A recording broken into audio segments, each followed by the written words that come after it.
Louvado seja nosso Senhor Jesus Cristo. Nós estamos dando continuidade à nossa reflexão sobre o mistério da Eucaristia. Nosso 34º encontro, vamos trabalhar o cânon romano, em várias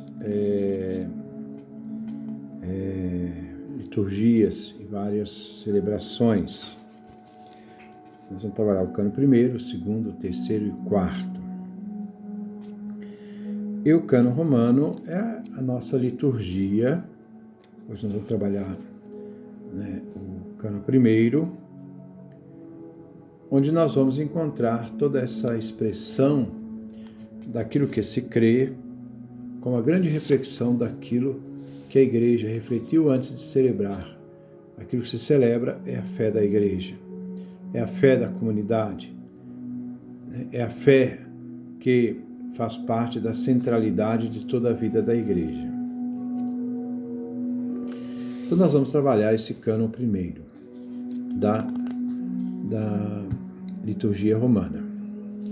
Começa, como todos os outros, nós vimos dentro desse mistério celebrativo da Eucaristia, com esse diálogo entre o presidente e a Assembleia. O presidente inicia: "O Senhor esteja convosco."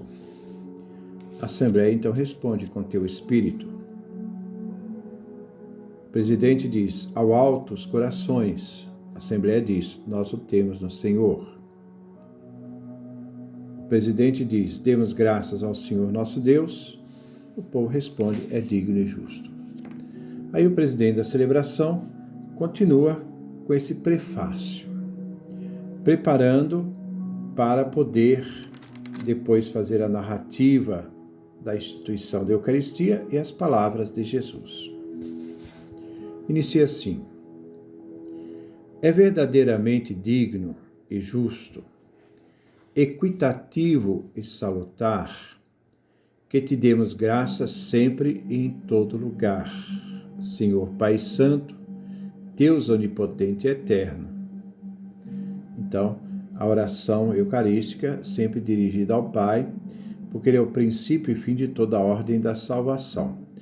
Como a Eucaristia celebra a economia da salvação, a realidade soterológica, então ela dirige ao Pai como princípio e fim de toda a ordem da salvação. E ele diz assim: "Pela flor do seio virginal," uma referência a Maria, "tu te dignastes declarar absolvido de sua transgressão o gênero humano, condenado na raiz de sua própria origem, para que o homem que por meio do seu unigênito havias criado, fosse recriado por meio de teu mesmo Filho, Deus e homem." Então mostra a realidade da encarnação, a flor do seio virginal de Maria, que gerou Deus e homem, o Filho de Deus que se fez homem. E o diabo, que havia vencido Adão na fragilidade da carne,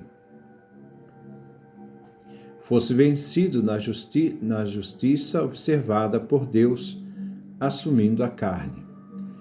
Porque esse Cristo que vai conduzir a realidade humana à perfeita obediência.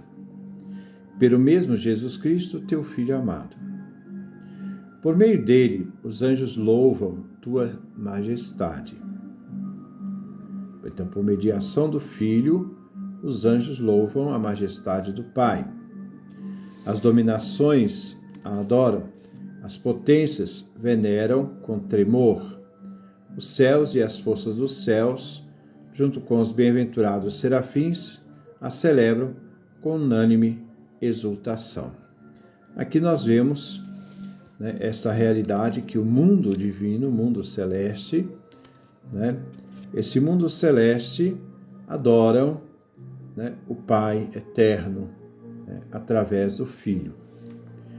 Com eles te pedimos que mandes sejam admitidas também nossas vozes para dizer com humilde confissão. Então agora, quando termina essa parte do prefácio, vem então o trisságio, a parte do santo. E a comunidade inteira, com o coro celeste, cantam: Santo, Santo, Santo é o Senhor dos exércitos. O céu e a terra estão plenos da tua glória.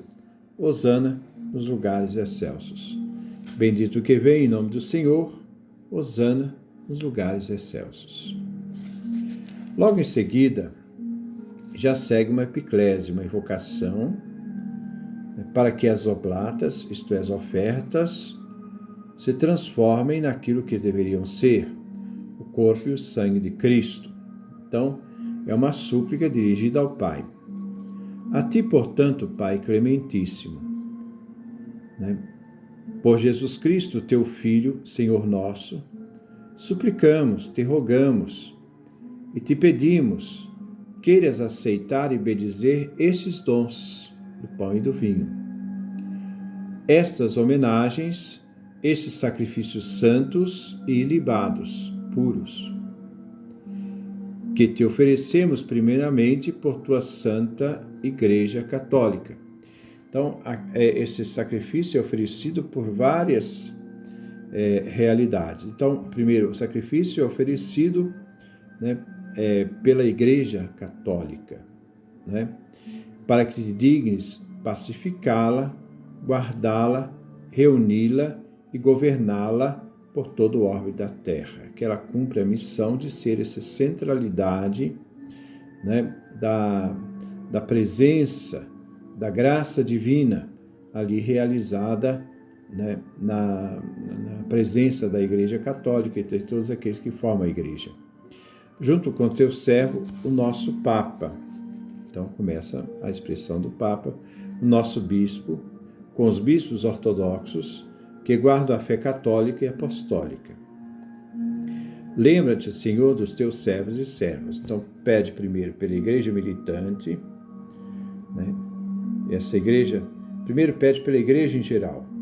Na igreja em geral vem a igreja militante, vem a igreja, ministerial, a igreja ministerial com o Papa, os bispos, aqueles que guardam a fé católica e apostólica.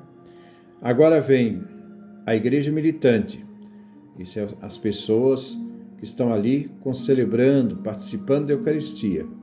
Lembra-te, Senhor, de teus servos e servas, você pode até citar os nomes, e de todos os que estão aqui em volta, cuja fé te é conhecida e célebre a devoção. Por eles te oferecemos. Eles te oferecem este sacrifício de louvor por si e por todos os seus.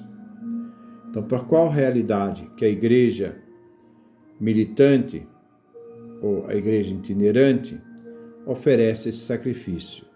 Ela oferece pela redenção de suas almas, daqueles que participam para que a vida eles sejam redimidos, pela esperança de sua salvação e incolumidade, pela esperança da salvação que Cristo é portador. E para ti cumprem seus votos. Deus eterno, vive e verdadeiro, comungando na memória dos teus santos. Eles veneram em primeiro lugar a memória da gloriosa sempre Virgem Maria. Então agora vem a igreja triunfante. E a primeira pessoa da igreja triunfante citada é a Virgem Maria, mãe de nosso Deus e Senhor Jesus Cristo. Então ela é mãe de Deus e mãe do Senhor Jesus Cristo. De São José, esposo da mesma Virgem. São José é pai nutrício de Jesus. De teus bem-aventurados apóstolos e mártires, Pedro e Paulo, André, Tiago, João, Tomé, Tiago, Filipe, Bartolomeu, Mateus, Simão e Tadeu. Então aqui nós temos os apóstolos. Depois nós temos os grandes santos. Começa com os papas, e depois os outros santos. Lino, Cleto, Clemente, papas, Sisto, papa, Cornélio, Cipriano, Lourenço, Crisógono, João e Paulo, Cosme e Damião, e de todos os teus santos por seus méritos e preces. Concede que sejamos protegidos em tudo com auxílio da tua proteção. Então pede também né, essa igreja triunfante, que está na glória, que também, né, se faça unida, né, em comunhão com o corpo da igreja.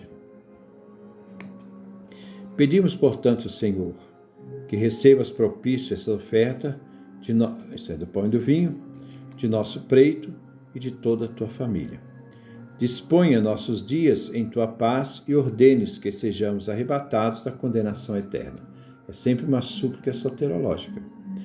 A Eucaristia tem em vista a participação do mistério do Cristo que se faz alimento para aqueles que caminham, né? Mas ele também tem uma dimensão cósmica, universal, ligado ao mundo dos anjos, ligado ao mundo dos santos, ligado ao mundo da igreja ministerial, onde a unidade é realizada pela ação do Espírito Santo, né?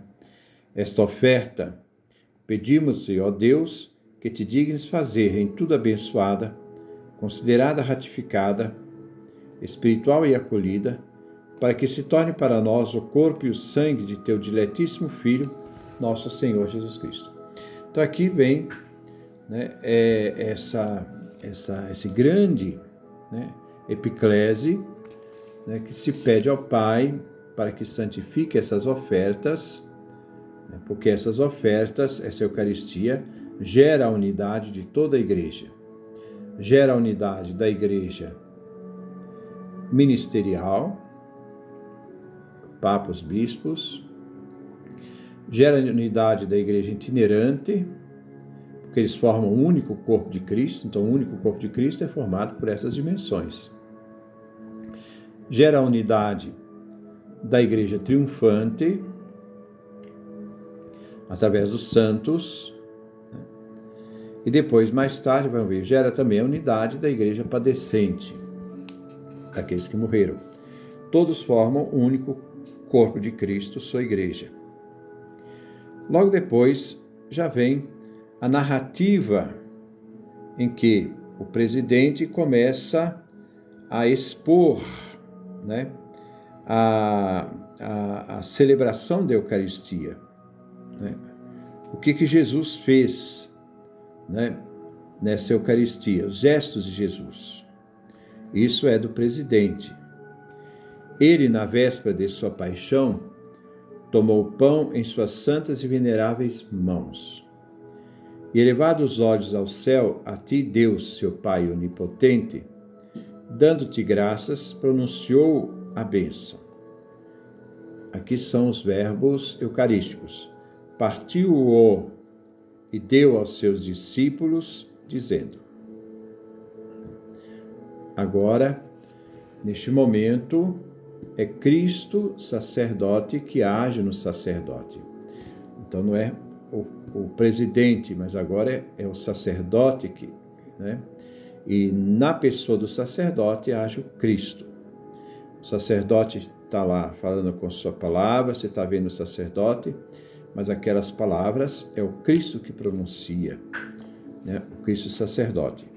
Tomai, comei dele todos, pois isto é meu corpo, que por vós está prestes a ser entregue. Então, aqui, essas palavrinhas que estão aqui, a centralidade daquela palavra eucarística, é o Cristo que fala na boca do sacerdote. O sacerdote age na pessoa de Cristo aqui. Só aqui e depois no cálice. Porque passou disso, ele é o presidente da celebração. Aqui não. Aqui ele é o sacerdote que age. Aí volta a narrativa da instituição da ceia.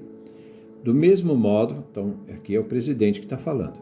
Do mesmo modo, depois de ter ceado, tomando também este cálice admirável em suas santas e veneráveis mãos, de novo, dando-te graças, pronunciou a bênção. Então, aqui são os gestos eucarísticos. Ele deu graças, pronunciou a bênção e deu aos seus discípulos, dizendo, agora termina o presidente, entra o Cristo, né? Onde o sacerdote agora, né, está agindo na pessoa do Cristo. Tomai e bebei deles todos, pois este é o cálice de meu sangue, da nova e eterna aliança, que por vós e pela multidão está prestes a ser derramado em remissão dos pecados. Fazei isto em meu memorial. Então agora, aqui nós temos o Cristo que age na pessoa do sacerdote. Então, essas palavras são sacerdotais. Agora volta novamente a figura do presidente da celebração. Ele diz: por isso também nós, Senhor, teus servos e teu povo santo, fazendo memorial da bem-aventurada paixão do mesmo Cristo, teu Filho e Senhor nosso, aquele que morre na cruz, é o Filho e Senhor nosso, Filho de Deus e Senhor nosso, de sua ressurreição dos infernos, ele vai ao Sheol, segundo nós encontramos na carta de Pedro, e da sua gloriosa ascensão aos céus, oferecemos a tua divina majestade, dentre teus dons e tuas doações, a vítima pura, assim se referindo à Eucaristia, que é o próprio Cristo, a presença real, a vítima pura, a vítima santa, a vítima imaculada. Porque nós ali, quando nós celebramos a Eucaristia, naquele momento em que a Eucaristia está sendo celebrada, é um sacrifício incruento, mas é a realidade da pessoa real de Cristo ali presente. E ele diz: oferecemos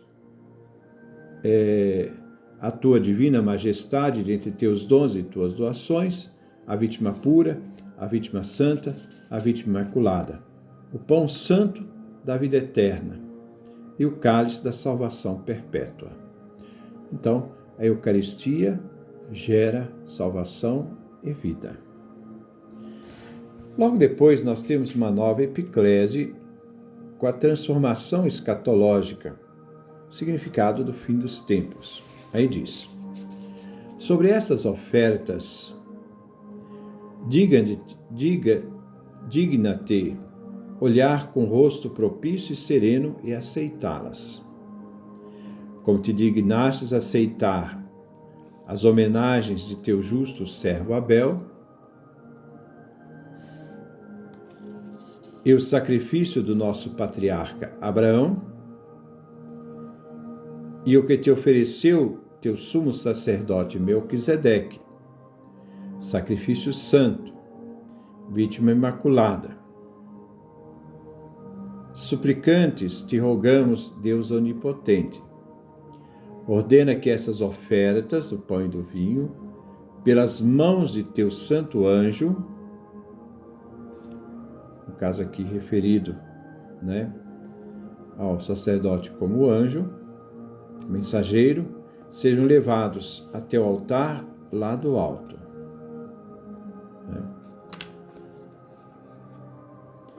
Na presença da tua divina majestade, para que quantos, pela participação deste altar, recebemos o sacrossanto corpo e sangue de teu Filho, sejamos repletos de toda a bênção celeste e de toda a graça. Então aqui termina a epiclese. Essa epiclese, que é uma epiclese segunda depois da consagração. Nós temos a epiclese antes da consagração e temos essa epiclese depois, essa invocação depois da consagração.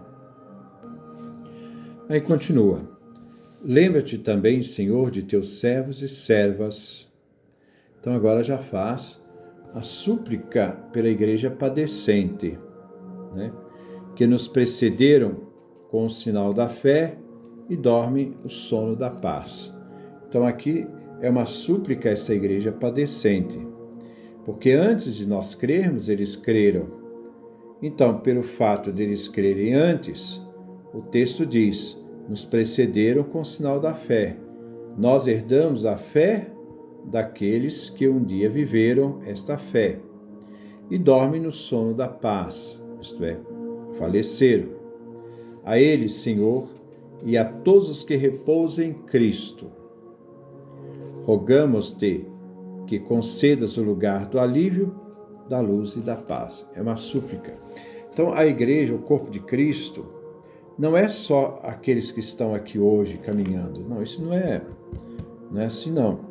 A igreja de Cristo, o corpo de Cristo, o corpo místico de Cristo, ele é um corpo que tem a dimensão ministerial, Papa, os bispos, o Colégio dos Bispos, os presbíteros, diáconos. Ele é também a igreja militante, isto é, aqueles que caminham, que estão ali também celebrando a Eucaristia, a igreja daqueles que estão vivos, a igreja triunfante que forma também o único corpo de Cristo, aqueles, os anjos, arcanjos, serafins, querubins, mais os santos que viveram a fé em Cristo, e também formam este único corpo de Cristo, a igreja padecente. A igreja, a Eucaristia, gera essa unidade deste grande corpo de Cristo, onde Cristo é a cabeça. Então, há uma realidade que eles não estão fora pelo fato de terem morrido, mas eles fazem parte integrante deste corpo de Cristo, dessa igreja. E ele diz: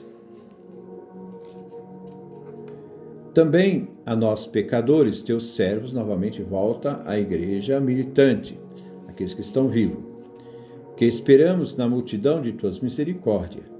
Diga-nos dar alguma participação e companhia com teus santos apóstolos e mártires. Agora vem novamente uma outra relação dos mártires, e santos, com João, Estevão, Matias, Barnabé, Inácio, Alexandre, Marcelino, Pedro, Felicidade, Perpétua, Águeda, Luzia, Inês, Cecília, Anastácia e todos os teus santos. Então lembra os santos e as santas mártires, que formam também, fazem parte dessa igreja triunfante. Admite-nos, rogamos-te, em sua comunidade, não sopesando o mérito, mas concedendo com liberdade o perdão por Cristo, Senhor nosso, por meio do qual, Senhor, tu crias, teu Pai, tu santificas, vivificas, bendizes e nos dás sempre todos estes bens. E ele termina dizendo, nessa grande final, uma doxologia final, uma grande aclamação final, por meio dele, com ele e nele, a ti, Deus Pai onipotente, na unidade do Espírito Santo, toda honra e glória por todos os séculos dos séculos. Amém.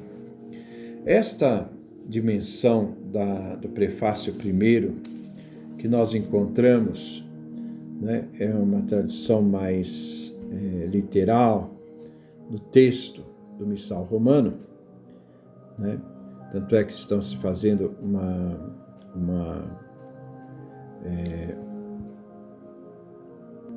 estamos fazendo uma revisão do Missal, tentando colocar o mais próximo possível do texto latino.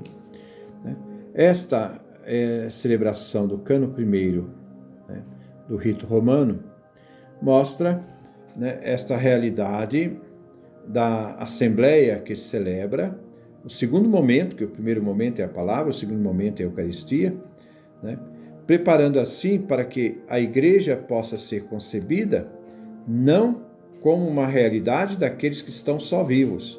A igreja, ela tem uma realidade muito mais ampla. E essa igreja forma essa unidade cósmica, do qual o Pai, por meio de seu Filho e no Espírito Santo, realizou por nós esta salvação. Nós celebramos a dimensão soterológica, a ordem da salvação. Nós não celebramos a relação interna em Deus, que isso é um problema da teologia, da questão que é ligado sobre a questão da trindade imanente, Deus em si, não.